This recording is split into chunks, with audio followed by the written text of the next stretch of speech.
to talk to us a little bit about Michigan and the connections with Michigan and Ireland and places beyond. And I will have to ask them though really quickly here. Are you guys downstaters or upstaters? Those of you from Michigan. Well, he's downstate in Ireland, and I'm downstate Michigan. Downstate Michigan, okay, so I just. Now, we have traveled extensively in upstate Michigan. There you go, okay, so those of us that are from Wisconsin and have spent a lot of time in Michigan before are waiting to hear what you have to say. But we all know that the part of the state that comes off of Wisconsin that they call Upper Michigan really should be part of Wisconsin. Good try, good try. We always say that those are the upstaters, who are a bunch of, can be a little bit of upstarts. No, we won't hold that against you. It's great that you came here. There's a number of books we have in the library from different Irish communities and states.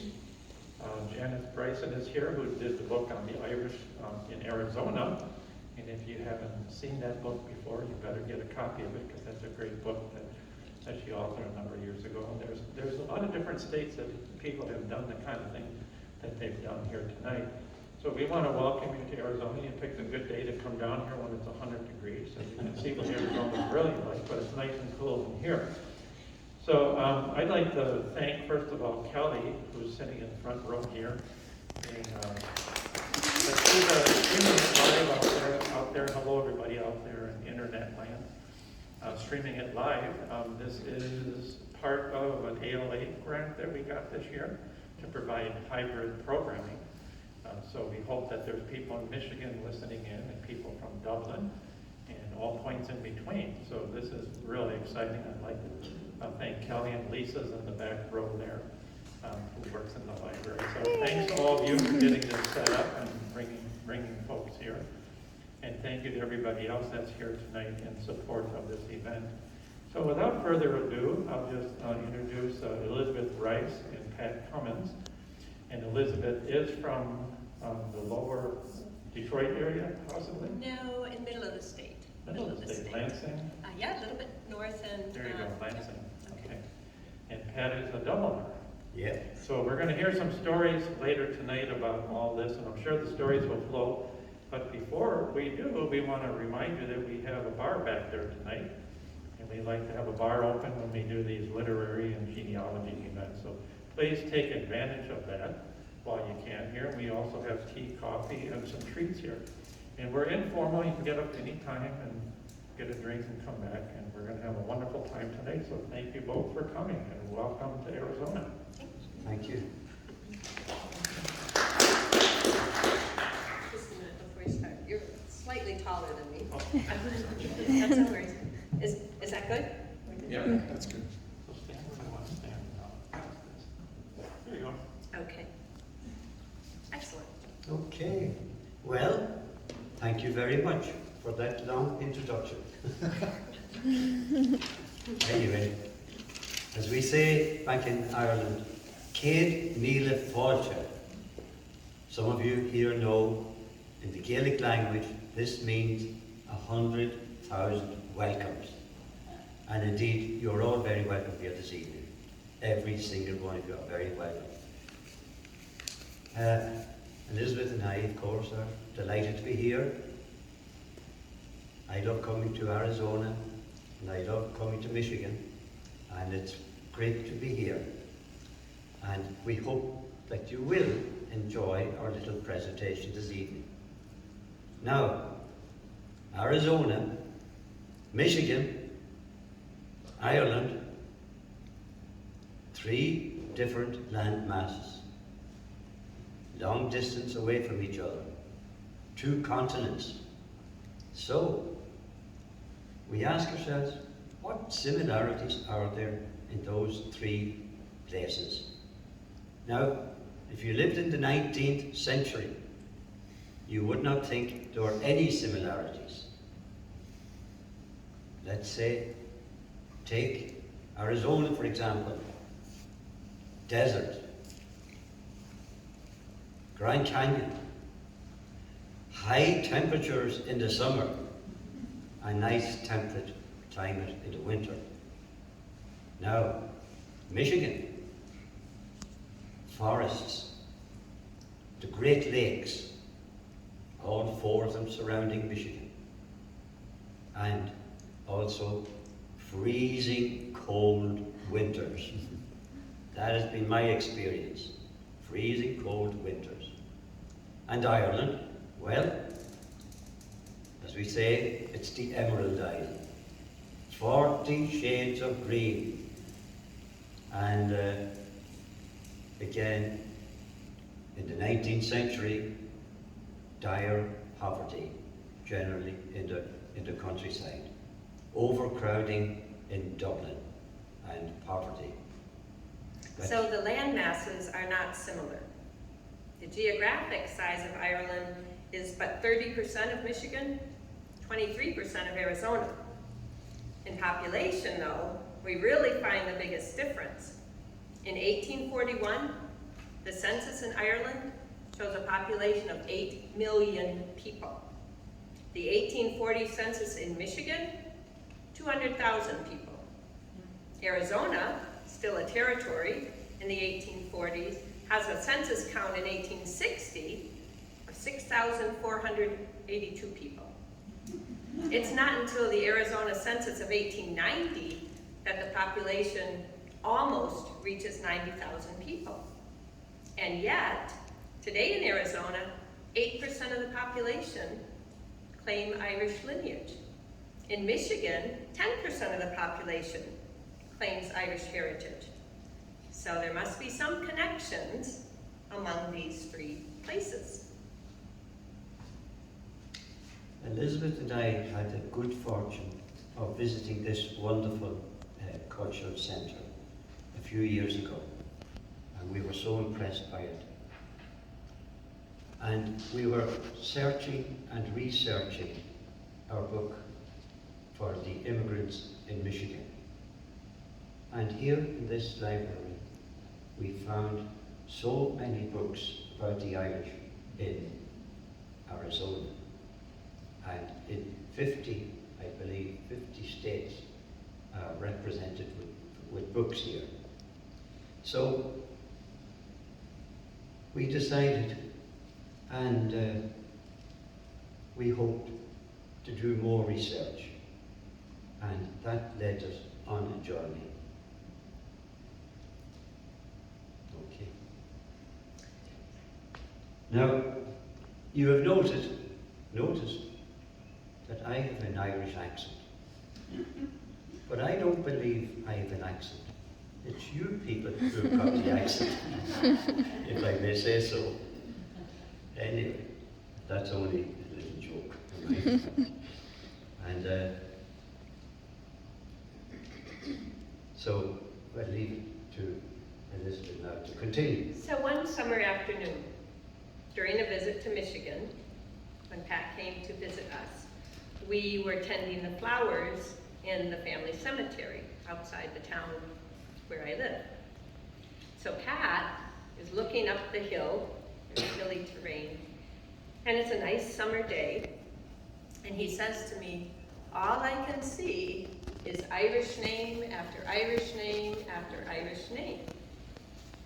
And then he said, wouldn't it be great if we knew the stories of all the Irish who came to Michigan? And I said, that's a lot of people, Pat. That's a lot of people. But those of you who are of Irish heritage or you have some connections, maybe you already know the stories about your Irish ancestors who settled here in Arizona. I know, Janice, you've done all kinds of work, so you're very fortunate to know so many stories. Of course, in Michigan, the thousands and thousands of headstones with Irish names engraved on them all have stories as well. But most of those stories are unknown, or maybe just known to family members, or maybe, luckily, some descendants. So we were curious about these Irish immigrants who had braved and survived the journey to this new home across the ocean. Some of them settled in Michigan over 200 years ago. So we wondered, why did they choose Michigan to start a new life? We wondered, what kinds of paths did their lives take after they arrived in North America? We knew some things about the conditions in Ireland in the 19th century that led to thousands of people emigrating. We knew some things about the way that they traveled to the US and Canada. Most people crowded into steerage below decks, where food and water were scarce and diseases spread rapidly. We knew the ships were called coffin ships. So we decided to learn as much as we could about these Irish immigrants. We drove to many, many cities and towns in Michigan, visited many, many cemeteries, libraries, historical societies. We learned all kinds of things about these people, the professions, types of work that they did, as well as the hardships that they endured. And I must say we were humbled by their courage and resilience. So eventually, after filling many, many notebooks with notes and names, we gathered one true story about an Irish immigrant or descendant from each of Michigan's 83 counties, and we put those stories into a book. And we called the book Irish Immigrants in Michigan, A History and Stories. Well, in January of this year, we were able to come back to Phoenix again. Here. And we happened to pass the cultural centre here, the Irish Cultural Centre, and we had a brief chat with Kelly, and we decided together that it might be a nice thing to do if we could come here and give a little presentation on Michigan and on Arizona, Irish in Arizona. And here we are today. So we put ourselves right to work. Most of the research on our part for the presentation we were actually doing in Ireland a few months ago while we were doing some book tours and book talks, etc. Of great interest to us was finding some Michigan-Arizona connections with Irish immigrants, industries, institutions. So we want to share some of those stories with you. You might recognize some family names from local history, maybe you're already aware of, or even from the present day. However, before we can tell you the stories, we first must talk about Ireland in the 1800s. Okay. The conditions in Ireland for the vast number of people were terrible, really terrible. There were laws passed by the English Parliament as far back as 1703. And these laws were initiated for the degradation and the impoverishment of Irish people.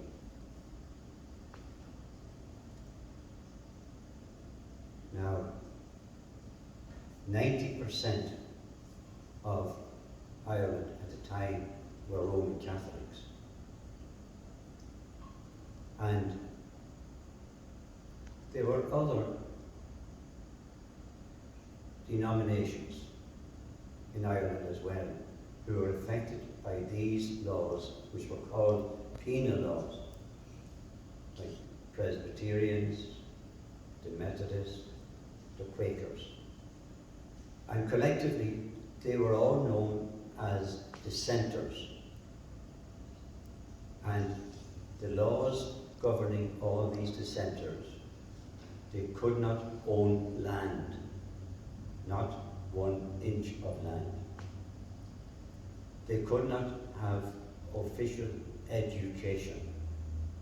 There was no formal education allowed. They were not allowed to hold public office. They were not allowed to practice their religion unless they conformed to the Church of England, or as in Ireland, it was called the Church of Ireland. So it was even forbidden to own a horse worth £5 sterling, which means today $15. Now, if you can buy a horse for $15 today, you wouldn't think much of that horse. But anyway, that's the way it was. It was completely degradation, impoverishment, and that was it. So during this time, some people were able to leave Ireland in search of a better life. Mostly, they were Protestant men of means, adventurous young men who were interested in learning about life in the New World, especially the fur trade, which was booming in Canada and the newly named Michigan Territory. Other Irishmen traveled to other regions of the country, also seeking their fortunes. They too were generally affluent, well-educated, and could speak the English language. Most of the poor Irish people only spoke the Gaelic language. In the middle of the 1800s, even though most of the penal laws had been repealed, the memory or the majority of the Irish population was still living in dire poverty. 97% of the land was owned by landlords whose ancestors had been gifted the land, often thousands of acres, in return for their service during the Cromwellian times in the 17th century. These landlords generally lived in England or Scotland, and they employed agents to look after their properties in Ireland. These absentee landlords rented the land to Irish farmers.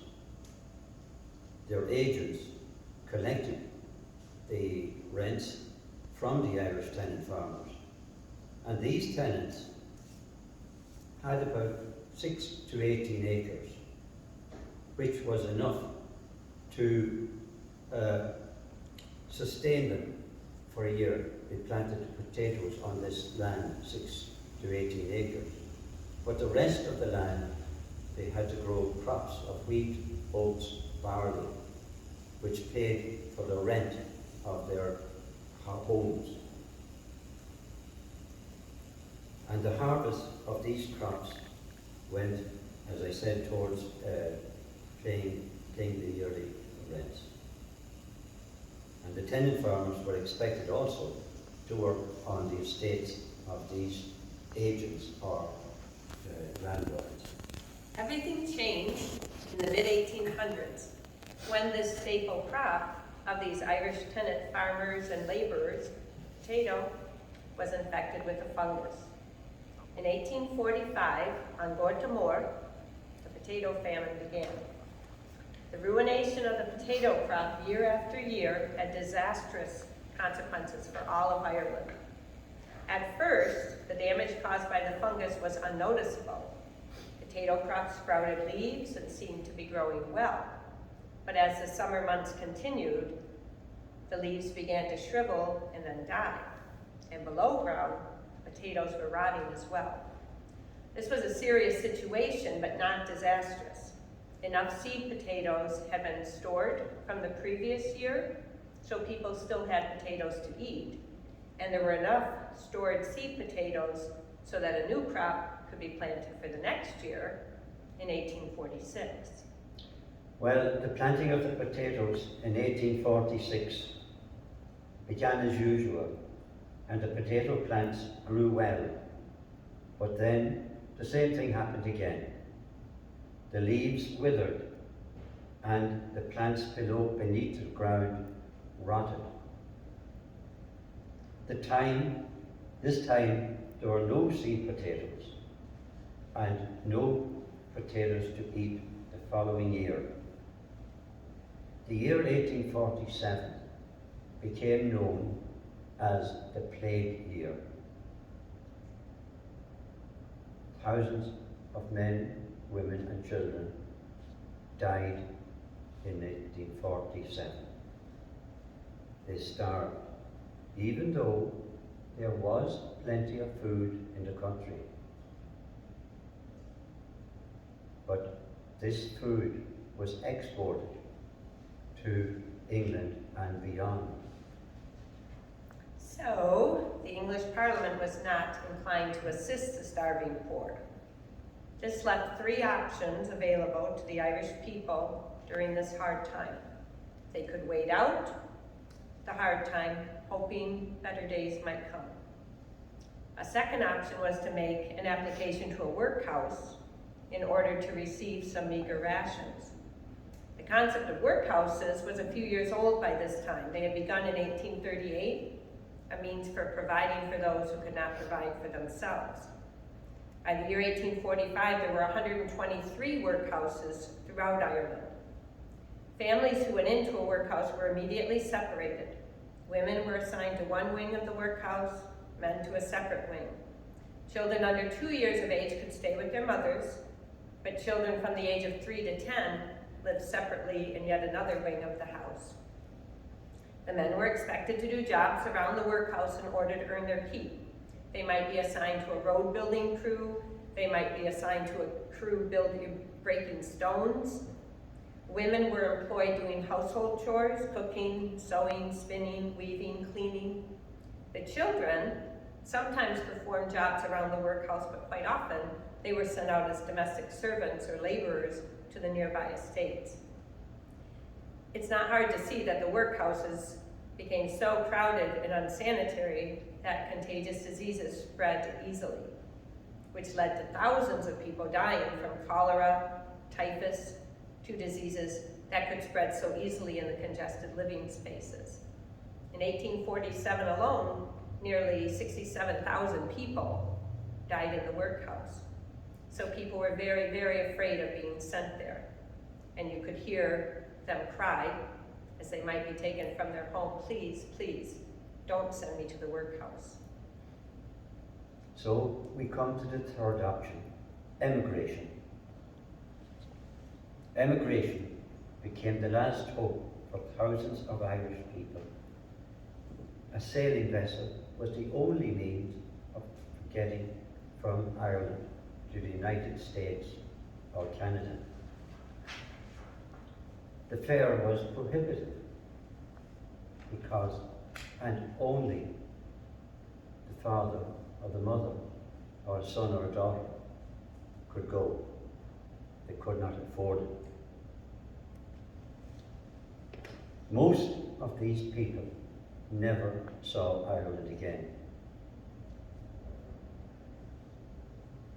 And between 1845 and 1850, 5,000 sailing ships sailed across the Atlantic with 1 million Irish people. So the ships that sailed in the harbors of Cork, Sligo, Dublin, other Irish cities, they had been emptied of their cargo earlier. They might have been carrying timber or cotton or sugar from Canada and the United States when they first reached places like Liverpool or London or Swansea. Once in port, the ships were refitted for the carrying of passengers. So bunks were built and fastened into the lower deck. The bunks were 6 feet by 6 feet in size, stacked 3 and 4 bunks high, 3 people assigned to each bunk. It's not possible to sit up in the bunks. A person could lie down only. The crossing took between 4 to 8 weeks, and the steerage passengers who were below deck were charged £5 sterling to New York and £3 sterling to Canada.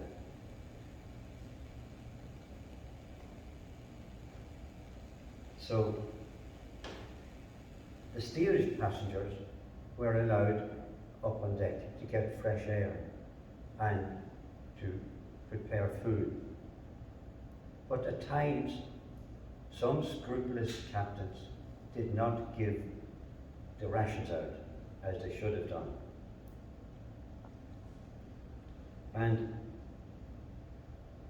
the fresh water was often scarce, and so diseases spread rapidly, and thousands of those Irish immigrants died on the way over on the Atlantic.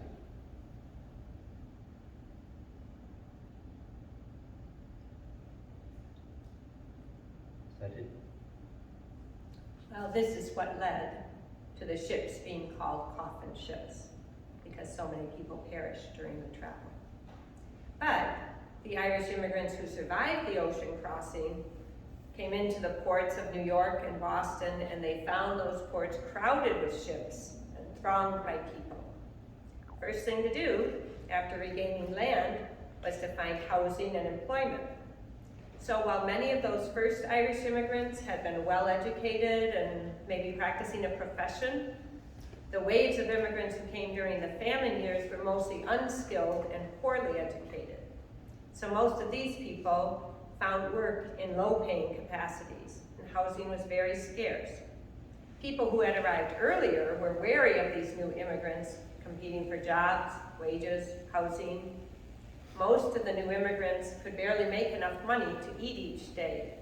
So for many people, moving west from the East Coast now seemed like the only option for a better life.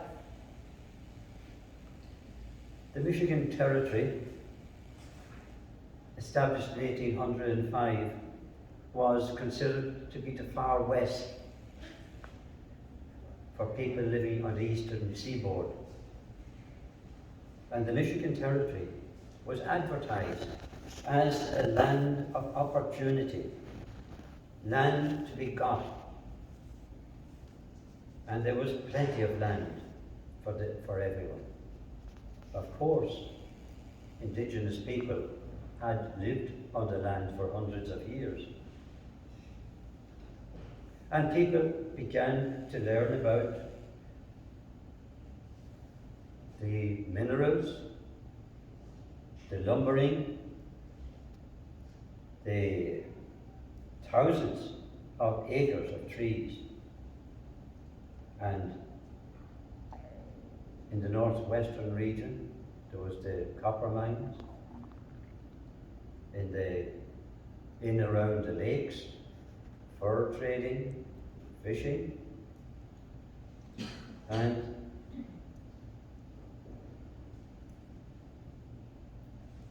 I think that's all I have to say about that at the moment. So between the years 1817 to 1825, the massive canal construction in the state of New York, the Erie Canal, was built. Thousands of Irish immigrants helped to build the canal. When it was completed, it was possible to travel from New York City, north along the Hudson River to Albany, then to Buffalo.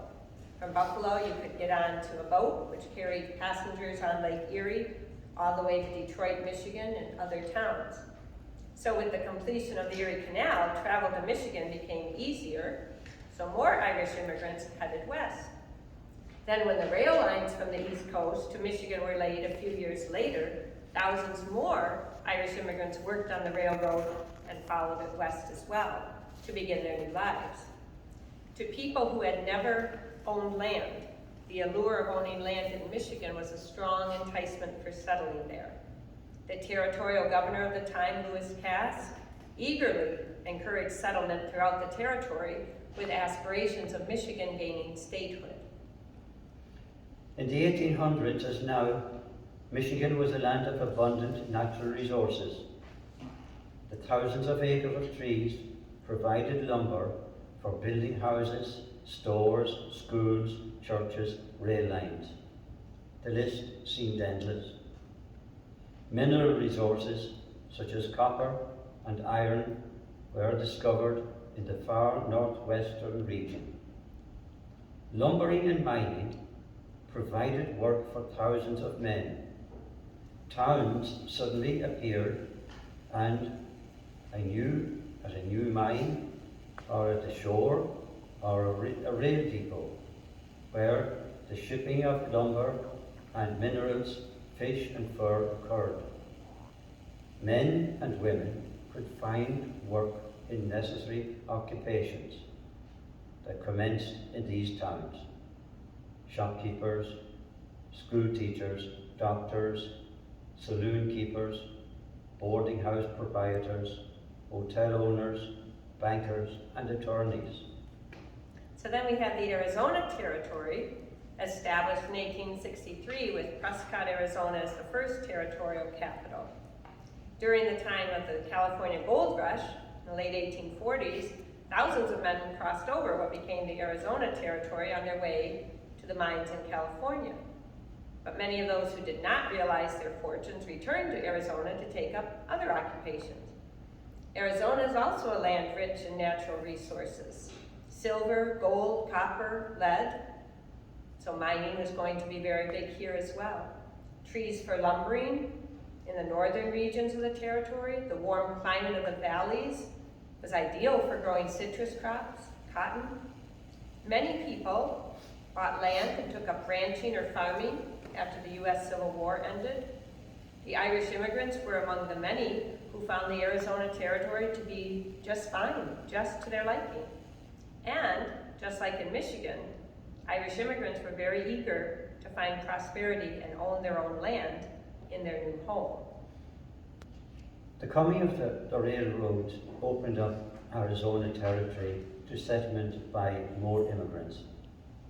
When the first railroad from Los Angeles to Maricopa, Wells, was completed in 1879, followed by the first train entering Tucson in 1880, and the first train into Phoenix, then Maricopa, in 1887, building materials and supplies were suddenly less expensive to procure. The railroad also brought thousands more people, Irish immigrants among them, into the territory from the east, the west coast, and midwestern region of the country. They came seeking better lives. They came for the dry air which had been deemed beneficial in the treatment of consumption, that is, tuberculosis. They came seeking their fortune. Just like in Michigan, men found employment in mining, lumbering, and farming. Some opened stores which they stocked with supplies, food, and clothing. Some became teachers, doctors, and nurses. As more people settled in the region, people began to think about Arizona becoming a state. So, in doing our research, we came upon something that we thought was an interesting connection between Arizona and Michigan. So we just want to kind of pop it in here at this point. And it's all about the difference in mineral exploration and reclamation that occurred in Arizona and Michigan. So in both places, unsurprisingly, the indigenous people who lived in the localities knew about mineral resources and their whereabouts long before European explorers and other early pioneer explorers discovered them. Not surprising, given the long history of indigenous people living on the lands that we call now Arizona and Michigan. But an interesting fact about the mineral resources concerns who in each place was looking for which minerals, what they found, and what they did with their finds. So in Michigan, indigenous people were escorting explorers to massive copper specimens and deposits in the early and mid 17th century.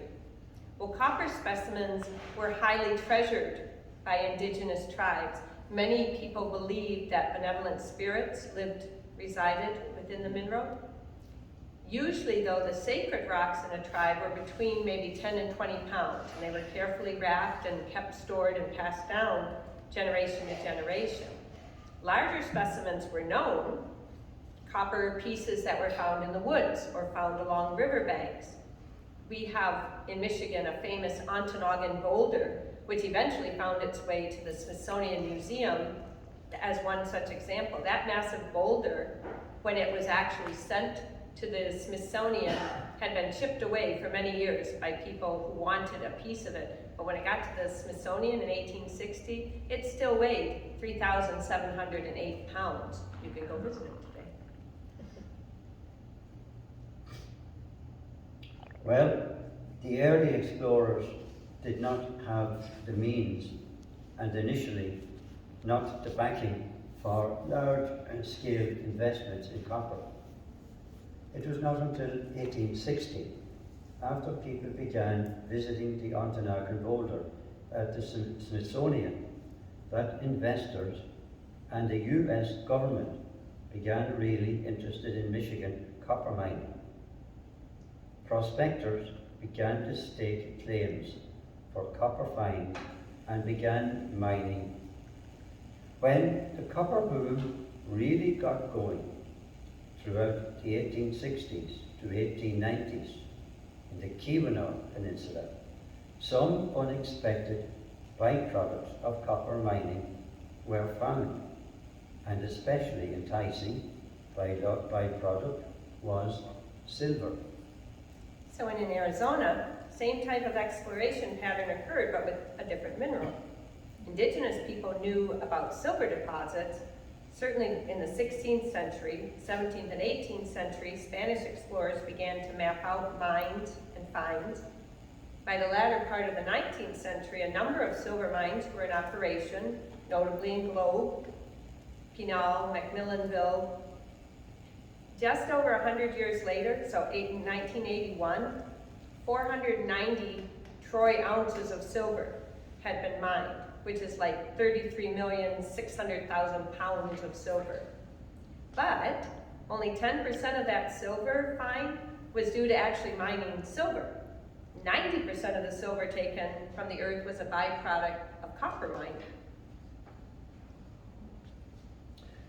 The many Irish immigrants who flooded into Michigan copper country came because they were looking for work in the copper mines, especially for young boys who worked at the mine entrance, where the copper was hauled out and sorted, and they sorted out pieces of copper, and they often yielded them a bonus when they found shavings and flecks of silver. The many Irish immigrants who flooded into Arizona's mining camps were looking for work in the silver and gold mines. And after a railroad tracks were laid throughout the mining districts, and trains could carry supplies as well as serve as the means for transporting copper, copper became a much sought after mineral, more than silver and gold. Copper proved to be incredibly economically important. Arizona became the copper mining capital of the United States. Even today, the most productive copper mine is the Morenci mine in Morenci. The mine became operational in 1872, and it was originally owned by the Detroit Copper Company of Michigan. So moving on to some of the stories about some Irish immigrants. One thing that we found over and over, both in Arizona, Michigan, many Irish immigrants followed an itinerant path once they arrived in North America.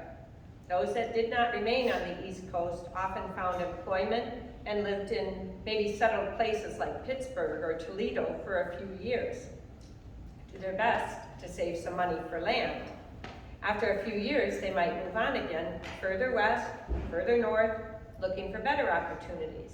Might work in the same occupation, or they might take up something new.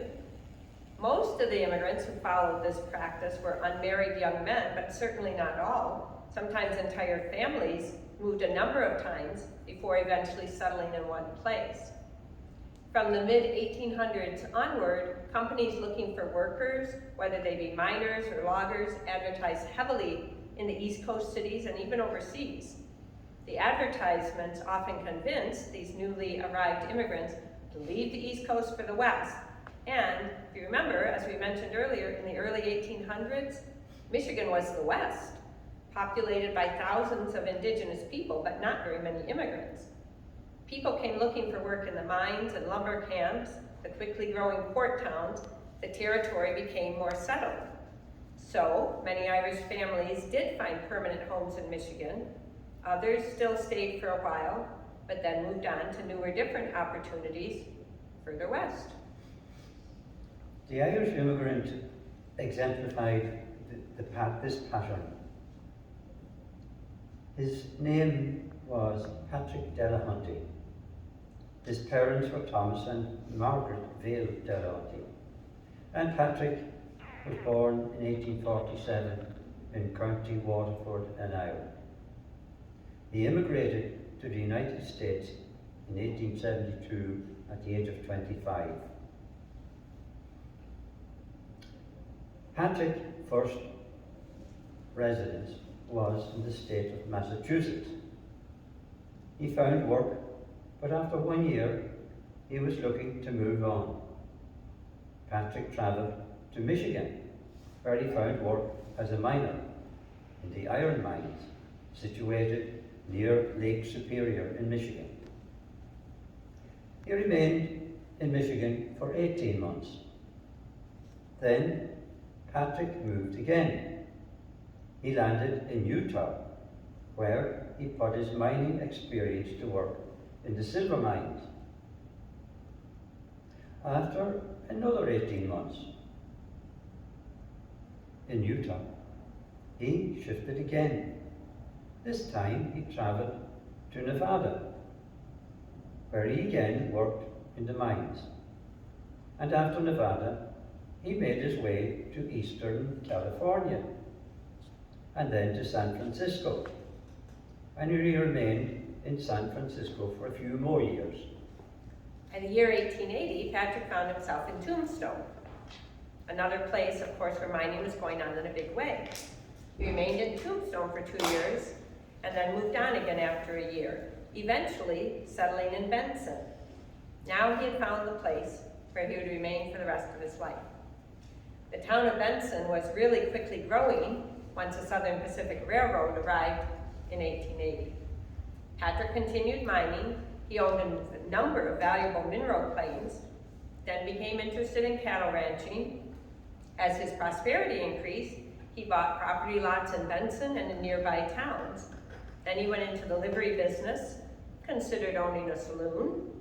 Once he decided that Benson would be his permanent home, became involved in the governance of the town and the county. He was elected county supervisor in 1900. Patrick wanted to see Benson grow and prosper into the 20th century. So from Ireland to Michigan to Arizona, Patrick traveled and worked for over 10 years before he found his new home. And when you think about that, if he was 25 when he came, by 35, he's already lived in all of these places, taken up so many different kinds of work, undaunted, and just kept going. Now we would like to share a story about two different families named Ryan, who emigrated from the same place, County Tipperary in Ireland. One Ryan family settled in Michigan. The other Ryan family came and settled in Arizona. Many Irish family names provide a clue as to which Irish county people lived in or emigrated from. This is because during the years of the penal laws, most Irish people were not allowed to travel further than 5 miles beyond their home place.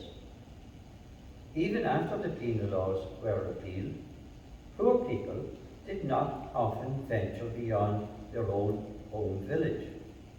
Most marriages occurred between people living in the same village or townland. 3 and 4 generations of a family with numbers of cousins, aunts, and uncles often lived very near to each other. The two Ryan families shared many similar attributes in occupations, in their faith, and in less tangible ways, their work ethic, their strong support of education for their children, and in their sense of civic responsibilities. So in 1844, the year before Baltimore began, John Ryan and his wife, Margaret Cudahy Ryan, immigrated to New York City from Limerick Junction, County Tipperary, with their 3 sons, John Carlos, William and Edward. Edward was only 4 years old, John Carlos 16, William 14. Lead and copper mining were the main sources of work for the men of Tipperary, but the mines were closing down, so work was scarce. The Ryans did not remain in New York, however. They made their way to the lead mining district of Wyoto, Wisconsin. John Ryan knew about lead mining, but he actually thought he would take up farming. The two older sons, John Carlos and William, decided to move on from Wyoto. They were not interested in farming. They travelled to Houghton County in the Keweenaw Peninsula, in the northwestern tip of the new state of Michigan, along the shore of Lake Superior. They were interested in mining and had heard about the discovery of copper in the region. They arrived at the beginning of the copper mining boom that led to the Keweenaw becoming known as the Copper Country. John Carlos married a woman named Joanna O'Donnell in 1854. Through the years, 5 children joined their family. The eldest was Alice, followed by Maggie, Julia, John, and William. In this same year, the youngest Ryan son, Edward, now 14 years old, came to live with his brother John. Both John Carlos and William rose in the ranks of copper mining, eventually becoming captains and superintendents of mines, which was somewhat unusual because mostly those supervisory positions were held by miners from Cornwall, which had a long, long history of mining, and were considered pretty high up the social scale, far above the Irish anyway. But they became well known among the mining community to be strong leaders and managers. Edward had no desire to work in the copper mines. Instead, he found employment with a man named Ransom Sheldon. Sheldon owned a mercantile store in Houghton, Michigan. So initially, Edward's job was to haul goods newly arrived by boat from the port uphill to the store. From there, he took on making deliveries of goods. Eventually, he became a clerk. He was very well liked, and he was very knowledgeable. At the young age of 22 years, Edward Ryan decided to run for sheriff of Houghton County. He was not favoured to win. His political leanings, his religious affiliation, his age, and his ethnicity were all against him. But Edward Ryan was elected.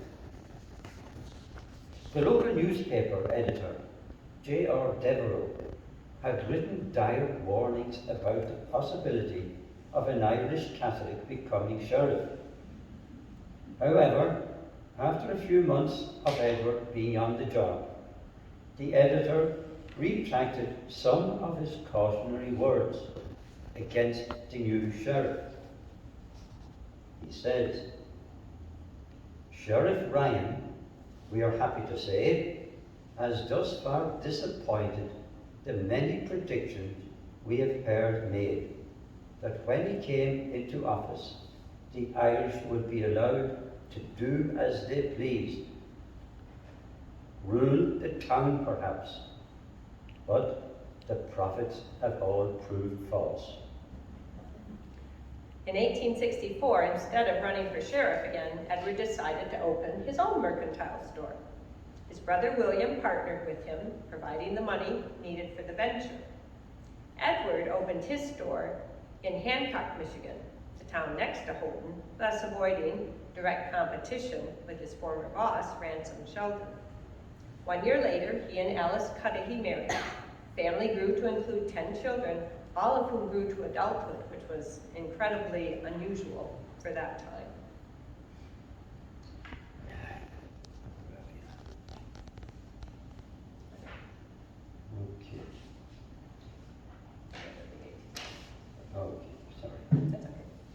In the early 1860s, Irish immigrants began flooding into the Keweenaw. The Irish came by the hundreds to work in the Quincy copper mine in 1865. Another lode of copper was discovered with the subsequent mining operations commencing. This was in Red Jacket, which today is known as Calumet, Michigan.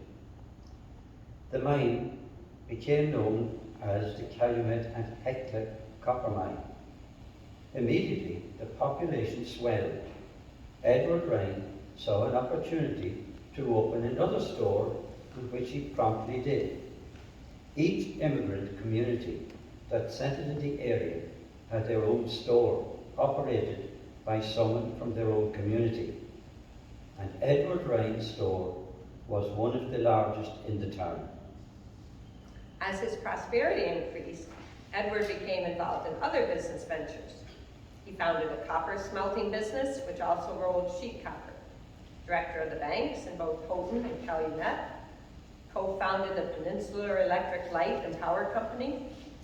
Then, along with his brother John and others, began exploring and opening iron mines along the Gogebic Range south of the Keweenaw area. It seemed every venture Edward initiated prospered.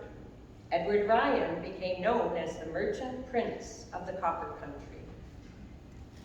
Along about this time, another Irish immigrant, also from County Tipperary, arrived in New York. This was William Ryan, born in July 1848, 8 years younger than Edward Ryan of the Keweenaw. William took a circuitous route before arriving in Arizona. After a few months in New York, he traveled to Pennsylvania, where he found employment as a coal miner. And from there, he went to Missouri, and then Colorado, then New Mexico. He arrived in Arizona in 1881. William took up the post of mail carrier for the McMillan Silver Mine in Gila County. The mine also provided copper and lead. In 1884, William Ryan and Anna Maloney, herself an Irish immigrant from Cloverfield, County Limerick, married. Their family grew to include 6 children. The Ryans moved from Arizona to New Mexico and even lived in Chicago for a short while, but eventually moved back to Arizona, settling in the town of Globe. Similar to Edward Ryan in Michigan, William Ryan opened a store called the Ryan Company Store in 1904. William's store initially sold books and stationery goods. William expanded his inventory as the years passed, even adding cameras and phonographs. He was a great supporter of all the sports teams in the area, so he added a line of athletic goods. William's son, Joseph, became a pharmacist, so the store added a pharmacy. And with the business running well, the family added stores in Phoenix. The company grew to include many stores and was still owned by the Ryan family into the 1960s. Just like Edward Ryan in Michigan, William took up new business ventures. He and his brother-in-law, John Maloney, had taken up cattle ranching a few years before Edward opened the store. They began the first dairy in the town of Globe. William and his sons continued ranching well into the 20th century. William often became involved in mining in the Globe region. Although the moniker of Merchant Prince was not applied to William, his many businesses' interest could have led people to apply that name to him as well. Both Ryan families realized prosperity in their new homes far away from Ireland. Their success stories were not typical of most Irish immigrants. They did, however, serve as inspirations for others. They were living examples of what hard work, determination, and perseverance could accomplish in a new country. They believed strongly that education was essential for their children to lead successful lives. They were fervent in their religious faith. They worked to better the communities in which they lived. They gave generously to charitable causes they supported. They remembered fondly their Ireland homes and embraced their new American homes. In one realm, women did achieve highly standings in business and professions, although they were not compensated monetarily. Have I got it right tonight? Okay. They were well known in their fields and beyond. These were the women who joined religious congregations. As a religious sister, many women received education beyond secondary school. Women religious were trained as teachers and nurses. They ran institutions such as schools, hospitals, orphanages, respite homes, nursing homes, child care centres, food kitchens. They were often called upon during times of great need in the country, tuberculosis outbreaks, cholera and outbreaks, flu epidemics, and war times. They were sent into dangerous situations without resources, beyond their own devising. Two congregations with a long history in Arizona and Michigan were the Sisters of St. Joseph of Carondelet, Missouri, and the Sisters of Mercy, founded in Dublin, Ireland. Both of these religious organizations were responsible for starting hospitals and schools in both Arizona and Michigan. The Sisters of St. Joseph of Carondelet, Missouri arrived in the town of Hancock, Michigan in 1866. John Carlos Ryan and his wife Joanna were delighted to learn the sisters had plans to open a school in Hancock. They were determined to have their daughters educated by the sisters. They immediately registered their oldest daughter, Alice, as a student of St. Anne's School. Alice was 11 years old. 7 years later, Alice Ryan professed her intention to join the Sisters of St. Joseph. Alice became Sister Agnes Gonzaga. She served as a school teacher and principal in schools in New York and Denver. In 1905, the order elected a new superior general to oversee the entire U.S. congregation of sisters. The new superior general, Sister Agnes Gonzaga. She oversaw the administration of 500 hospitals, 50 women's colleges, more than 6,000 Catholic schools serving nearly 2 million children. She also oversaw orphanages, private academies, homes for the elderly, and homes for unmarried mothers. In 1870, 30 years before Sister Agnes Gonzaga succeeded to the superior generalship, 7 sisters of the same congregation arrived in Tucson, Arizona. They had endured an arduous journey coming from St. Louis, Missouri. Their journey by train and carriage and mule took them from St. Louis to Kansas City, to Omaha, to San Francisco, to San Diego, and finally to Tucson. One of the sisters chronicled their journey in a diary. She noted the days when the sisters had to survive freezing temperatures and desert heat.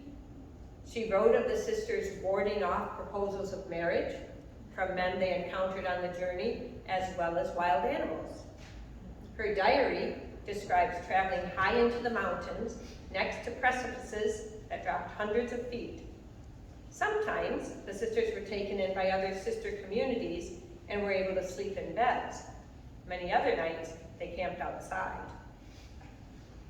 On one cold night, the diarist, Sister Monica, and her companions were startled to wakefulness by loud screams. Sister Monica and 2 other sisters rushed towards the wagons where 4 of the sisters were sleeping. They found the sisters awake.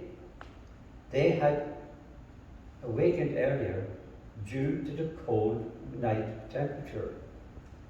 They thought they would build a fire for warmth. Even though it was very dark, the sisters searched and found a few sticks with which to light a fire. One of the sisters, she says, saw a long log in a pile of leaves. She walked to the log and grasped it to pull to the fire. Her surprise was great, and her shout was loud when the log gave a loud yelp. It was the wagon driver. He had removed himself from the vicinity of the sisters so that they would not be disturbed by the presence of a man in their midst. In spite of their many adventures, the sisters did finally arrive in Tucson. The local people welcomed them warmly. In all of the Arizona territory, there was not one school or hospital at the time. These 7 religious sisters had between them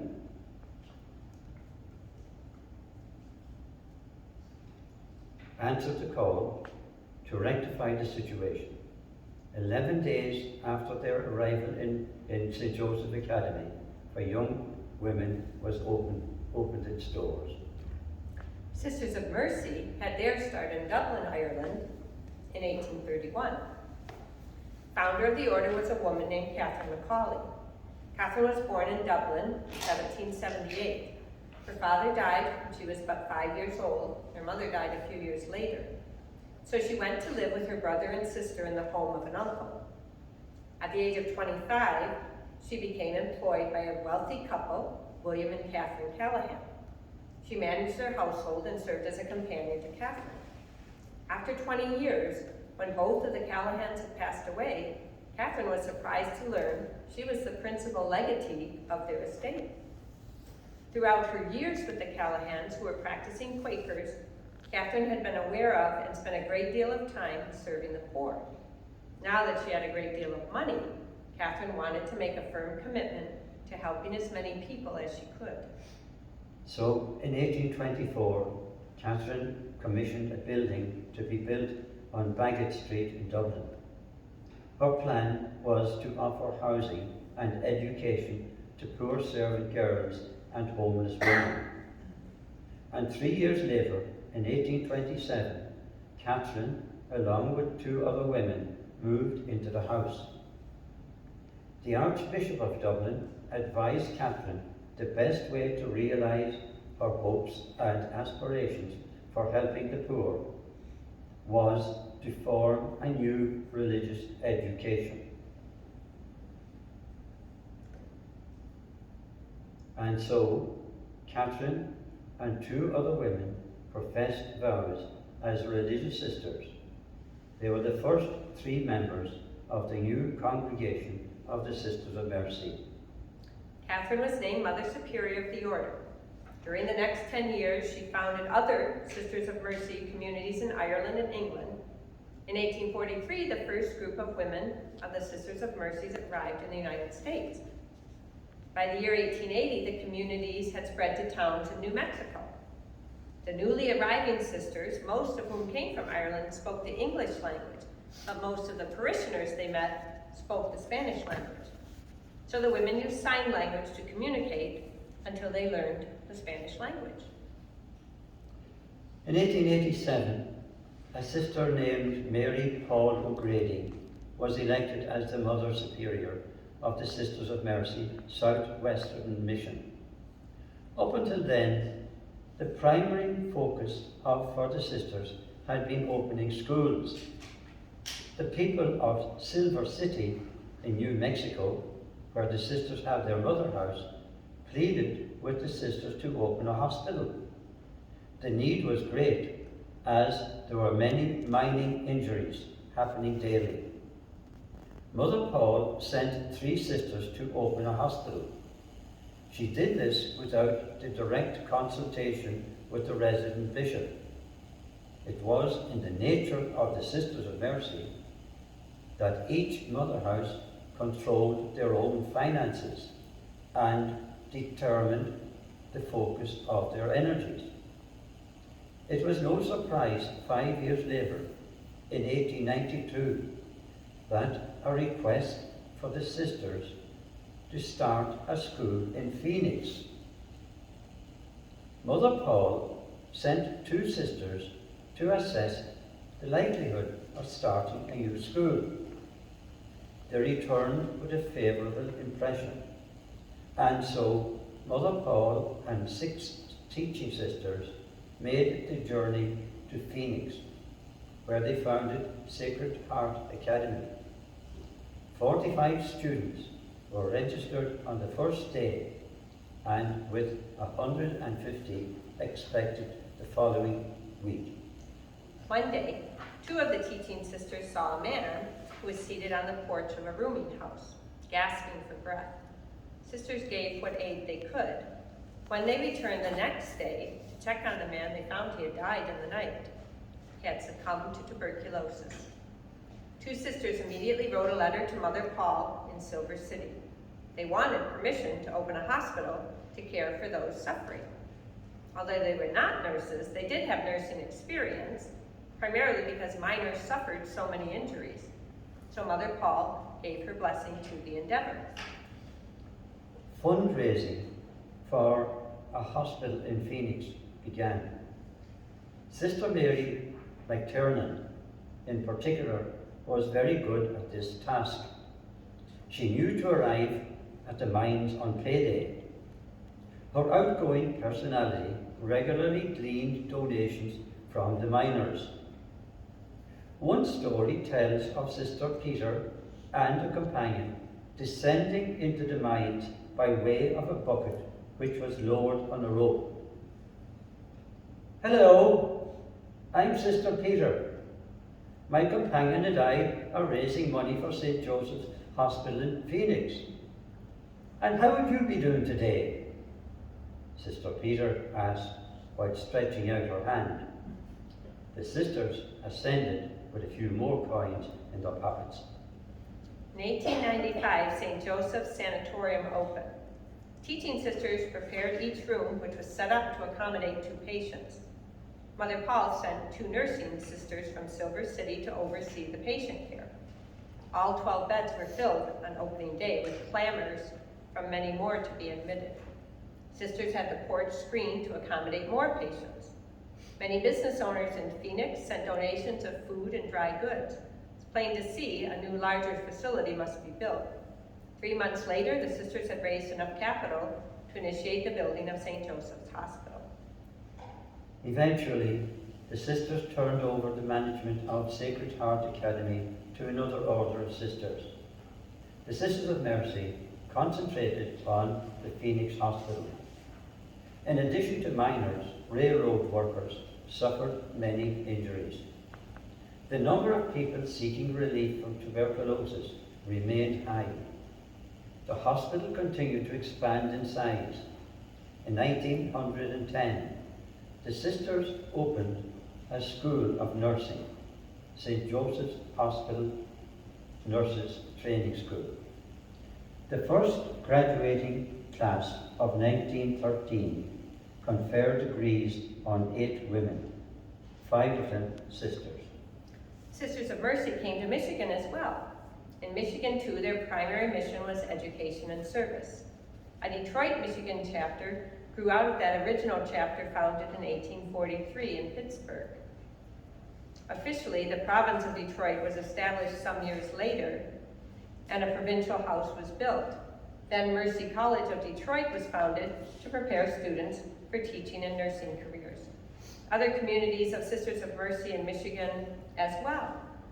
Just as in Arizona, Sisters of Mercy continue to educate, serve the poor, provide health care, work for social justice. Surely Sister Catherine McCauley, this Irish woman who undertook the mission to help those most in need, would have been very proud. The Irish immigrants who arrived in the United States in the 19th century often suffered discrimination. From the oppressed laws back in Ireland to the signs on business doorways in the US cities, no